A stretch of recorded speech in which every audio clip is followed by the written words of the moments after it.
ले ये परिनालिका की जैसी संरचना है तो इसको हम परिनालिका मान ले। हेलो बच्चों, तो क्या हाल चाल। आई होप कि आप लोग अच्छे होंगे और अपने बोर्ड एग्जाम की तैयारी बढ़िया से कर रहे होंगे। आज हम लोग एक और बेहतर टॉपिक के बारे में पढ़ने वाले हैं जिसका नाम है परिनालिका। परिनालिका के बारे में हम लोग समझेंगे कि परिनालिका क्या होता है और परिनालिका के भीतर चुंबकीय क्षेत्र कैसे होता है या फिर कितना होता है। देखिए, हम लोग पहले सीख चुके हैं कि धारावाही यदि कोई चालक है जिसमें विद्युत धारा प्रवाहित हो रहा है तो उसके चारों तरफ क्या होता है, चुंबकीय क्षेत्र होता है। उसके बाद में हम लोगों ने पढ़ा था कि यदि मान लो कोई वृत्ताकार धारावाही चालक है तो उसके केंद्र पर चुंबकीय क्षेत्र कितना होता है। ऐसे हम लोगों ने बोर्ड एग्जाम की दृष्टि से जो बढ़िया टॉपिक थे, मोस्ट इम्पॉर्टेंट टॉपिक थे, सब के बारे में पढ़ा है। उसका वीडियो आपको डिस्क्रिप्शन में मिल जाएगा। आइए हम लोग देखते हैं कि परिनालिका के भीतर उत्पन्न चुंबकीय क्षेत्र कितना होगा। उससे पहले सबसे पहले हम लोग समझते हैं परिनालिका क्या होता है। तो यहाँ लिखा है परिनालिका एक लंबा तार होता है जिसे मोड़कर पाइप जैसा बनाया जाता है।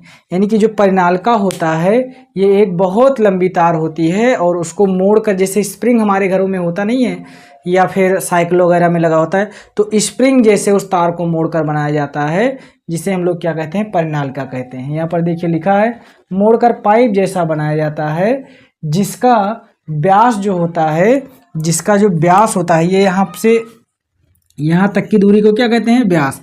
जिसका व्यास लंबाई की तुलना में बहुत कम होता है। लंबाई यहाँ से शुरू हो रहा है, ऐसे घूमते घूमते घूमते घूमते घूमते घूमते यहाँ तक जा रहा है, जबकि उसका व्यास कितना है, यहाँ से लेकर के यहाँ तक, ये यहाँ से लेकर के यहाँ तक, मतलब व्यास जो है लंबाई की तुलना में बहुत कम होता है। अर्थात परिनालिका जो होता है स्प्रिंग जैसा पाइप होता है, स्प्रिंग जैसा पाइप होता है।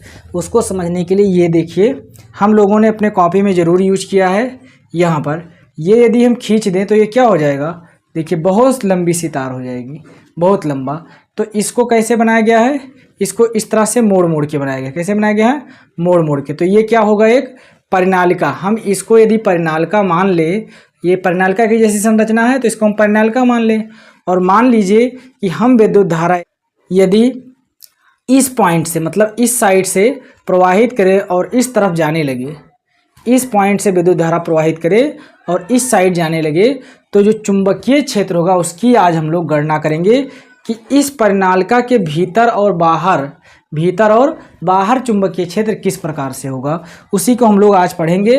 तो आइए हम लोग स्टार्ट करते हैं। परिनालिका के भीतर उत्पन्न चुंबकीय क्षेत्र हैं तो कि इस परिनालिका को, ये जो परिनालिका है इसका ये ऊपर वाला सिरा और नीचे वाला सिरा कुछ इस प्रकार से दिखा दें। यदि ये हो गया ऊपर वाला और ये हो गया नीचे वाला। देखिए ये जो परिनालिका है अभी जो दिखा रहे थे, ये क्या था, परिनालिका था।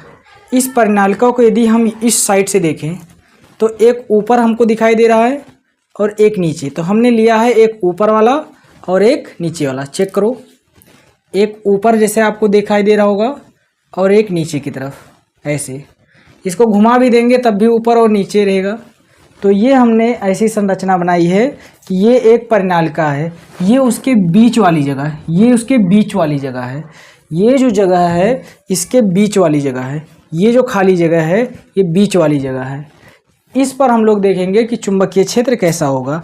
तो एक चीज़ समझ लीजिए कि परिनालिका के भीतर जो परिनालिका का अक्ष होता है, परिनालिका का अक्ष, चुंबकीय क्षेत्र उसी दिशा में होता है। ये मान लीजिए परिनालिका का क्या है, अक्ष है, तो जो चुंबकीय क्षेत्र होता है वो भी इसी दिशा में होता है। चुंबकीय क्षेत्र जो होता है वो भी इसी दिशा में होता है, अक्ष की दिशा में होता है। अब हम लोग यहाँ पर एक चतुर्भुज का निर्माण करते हैं, एक चतुर्भुज का निर्माण करते हैं जिसका नाम दे देते हैं ए बी सी और डी, ए बी सी और डी। तो ये क्या बन गया, एक बंद लूप बन गया। और हम लोग ये परिनालिका के भीतर किसके अंदर पढ़ रहे हैं, हम लोग एम्पियर के परपथीय नियम में पढ़ रहे हैं। और एम्पियर के परपथीय नियम में हम लोग को क्या जरूरी होता है कि कोई बंद लूप लिया जाए। तो हम यहाँ पर एक छोटे से भाग को इस भाग को हमने ले लिया, इस छोटे से भाग को हमने ले लिया। इसकी जो लंबाई होगी, इसकी जो लंबाई होगी या इसकी जो लंबाई होगी, ये कितना होगा, dl होगा। कितना होगा, dl। या इस वाली लंबाई को देखोगे तब भी dl होगा, या इस साइड वाली लंबाई को देखोगे तब भी dl होगा। ये वाली जो लंबाई है वो भी dl है। तो सबसे पहले हम लोग क्या करेंगे, इस dl के कारण इस p बिंदु पर चुंबकीय क्षेत्र कितना होगा। तो हम लोग एक चीज़ यहाँ पर कह सकते हैं कि ये यदि देखा जाए तो ये जो dl है, इस dl की लंबाई किधर है, इस साइड में है, इस साइड में है। और इस b की लंबाई किधर में है, या b की दिशा किधर में है, इस साइड में है। तो हम लोग क्या लिख सकते हैं, चतुर्भुज में क्या लिखेंगे, इस चतुर्भुज समाकलन ABCD, समाकलन ABCD चतुर्भुज में V इंटू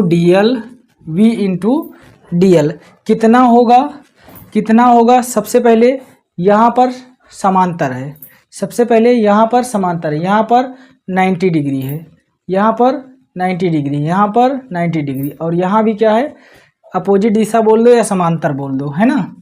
तो यहाँ पर क्या हो जाएगा, सबसे पहला A से B के लिए, A से B के लिए क्या हो जाएगा, V इंटू dl, दोनों एक ही दिशा में हैं तो V इन वेक्टर इंटू dl वेक्टर।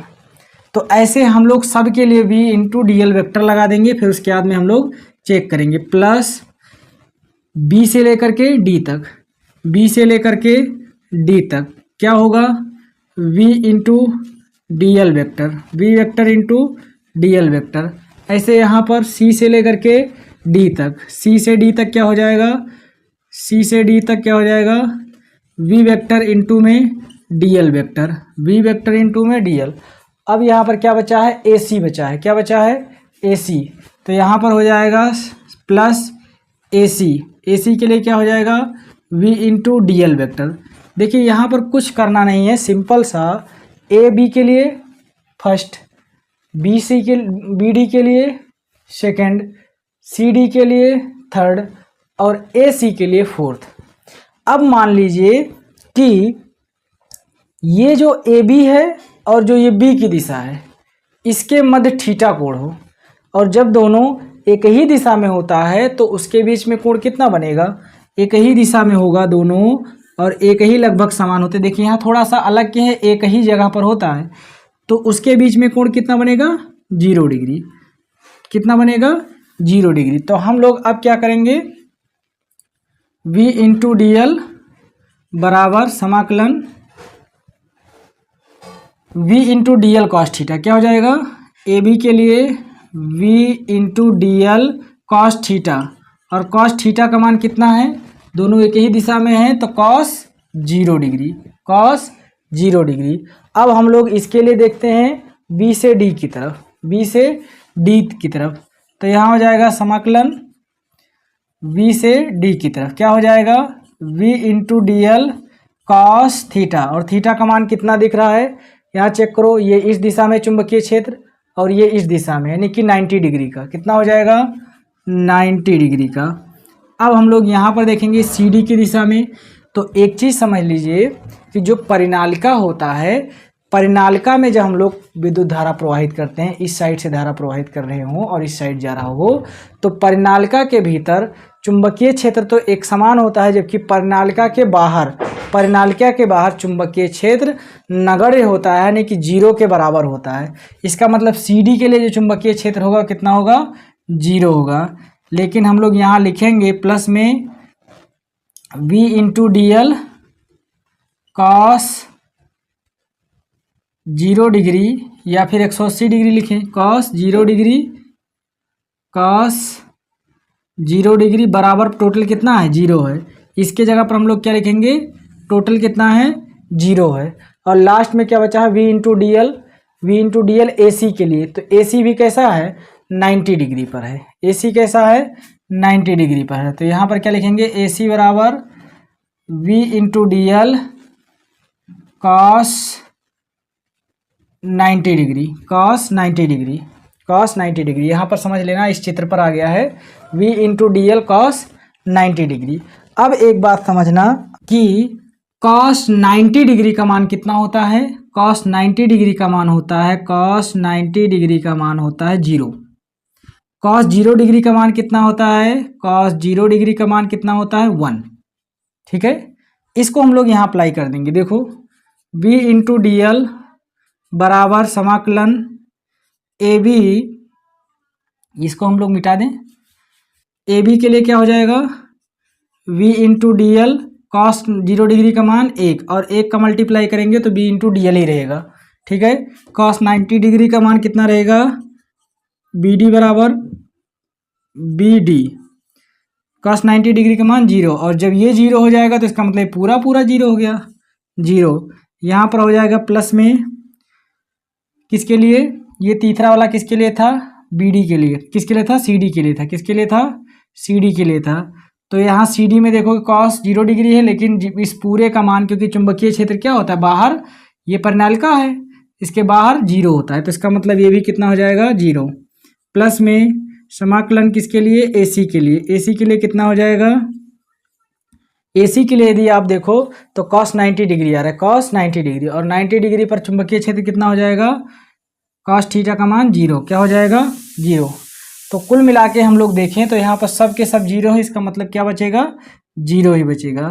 तो यहाँ हो जाएगा v इंटू डी एल, समाकलन का है चिन्ह लगा देते हैं, v इंटू डी एल बराबर v इंटू एल। देखो यहाँ पर लिख सकते हैं b इंटू डी एल, देखो ऐसे लिखेंगे b इंटू डी एल, और जब डी एल ढेर सारे डी एल हो जाते हैं तो क्या बन जाएगा, ये बन जाएगा v इंटू डी एल बराबर डी एल। देखो चुंबकीय क्षेत्र तो यहाँ पर क्या होगा, नियत होगा, चुंबकीय क्षेत्र हमेशा नियत रहता है, लेकिन जो डी एल है, ऐसे अभी यहाँ पर हमने छोटा सा खंड लिया, ऐसे इस पूरे के लिए हम लोग देखें, अभी हमने एक छोटे से खंड के लिए देखा है, यदि हम लोग पूरे के लिए देखेंगे तो डी एल क्या हो जाएगा, बहुत बड़ा हो जाएगा। इसका मतलब इसको हम लोग क्या लिख सकते हैं, v into L, D L मतलब अल्पांश छोटा सा, और यल का मतलब बड़ा। ठीक है, क्या हो जाएगा, बड़ा। इसको हम लोग कह दें समीकरण 1, क्या कह दें, समीकरण 1। फिर उसके बाद में हम लोग लिखेंगे कि एम्पियर के परिपथीय नियम से, क्या लिखेंगे, एम्पियर के परिपथीय नियम से, किससे, एम्पियर के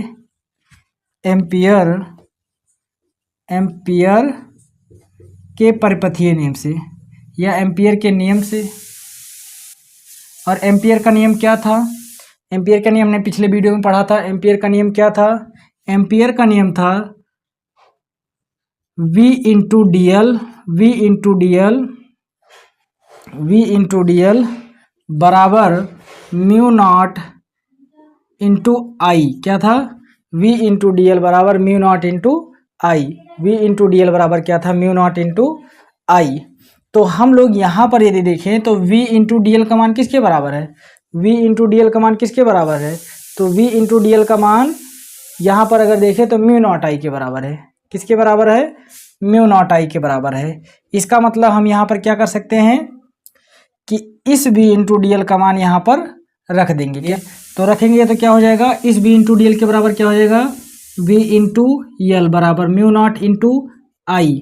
और आई क्या होता है, आई होता है इस परिनालिका में प्रवाहित कुल धारा, इस परिनालिका में कुल धारा। अब यहाँ पर चेक करना, यदि हम बोलें कि इस परिनालिका में फेरों की संख्या n हो, इस परिनालिका के अंदर फेरों की संख्या n हो, मतलब कई सारे फेरों हों, तो क्या हो जाएगा, तो यहाँ पर हो जाएगा v इंटू एल बराबर म्यू नॉट इंटू एन आई हो जाएगा। क्या हो जाएगा, बी एल बराबर म्यू नॉट इंटू एन आई, यदि फेरों की संख्या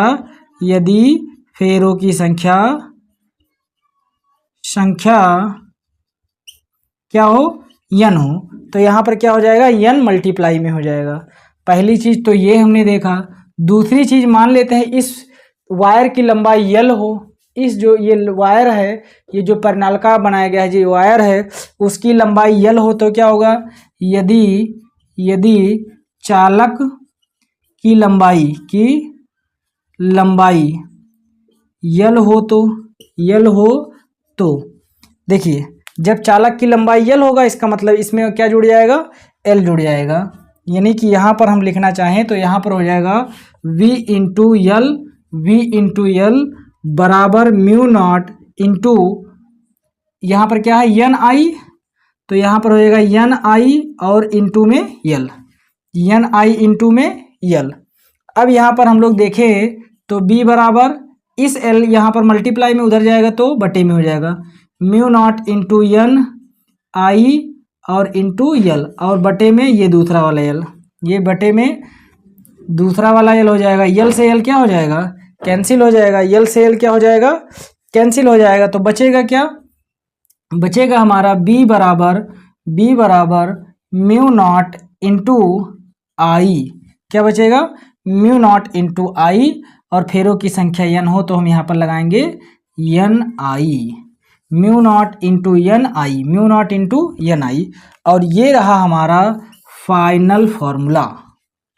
परिनालिका के भीतर उत्पन्न चुंबकीय क्षेत्र का जो फॉर्मूला होगा वो होगा B बराबर म्यू नॉट इंटू एन आई। देखिए यहाँ पर हमने कुछ नहीं किया है, यहाँ तक हमने नॉर्मल लगाया, यहाँ के बाद में एम्पियर का नियम क्या होता है V इंटू डी एल बराबर म्यू नॉट आई। अब हमने क्या किया है, यहाँ पर बी डी एल के बराबर कौन था, वी एल था, तो इस बी डी एल के जगह पर हमने क्या लिख दिया, वी एल बराबर म्यू नॉट आई। और यदि हम मान लेते हैं कि इस परिनालिका में फेरों की संख्या ढेर सारा हो, n संख्या हो, तो हम क्या करेंगे, इसमें n मल्टीप्लाई कर देंगे, यहाँ n लिख देंगे। और यदि मान लो इस फेरों की संख्या जो बनाया गया है उस तार की जो लंबाई है, उस तार की जो लंबाई है L है, तो हम लोग क्या कहेंगे कि ये B इंटू डी एल क्या बन जाएगा, म्यू नॉट इंटू एन और L। तो वो हमने कहाँ लिखा है, म्यू नॉट इंटू एन आई L। और एन आई L में हम लोग ये देखें L यहाँ इंटू में था, उधर जाएगा तो डिवाइड में हो जाएगा, L से L कैंसिल, तो क्या बचेगा B बराबर mu not an I, B बराबर म्यू नॉट एन आई। और ये रहा हमारा फाइनल फॉर्मूला। ये बोर्ड एग्जाम की दृष्टि से बहुत ही महत्वपूर्ण था। और उसके बाद में एक और भी महत्वपूर्ण टॉपिक है जिसका नाम है टोराइड। तो आई होप कि यदि आप लोगों को वीडियो पसंद आया हो तो वीडियो को लाइक कर दीजिए, और चैनल पर नए हैं तो सब्सक्राइब कर दीजिए। और गर्मी बहुत ज़्यादा है, फिर मिलते हैं हम लोग अगले वीडियो में।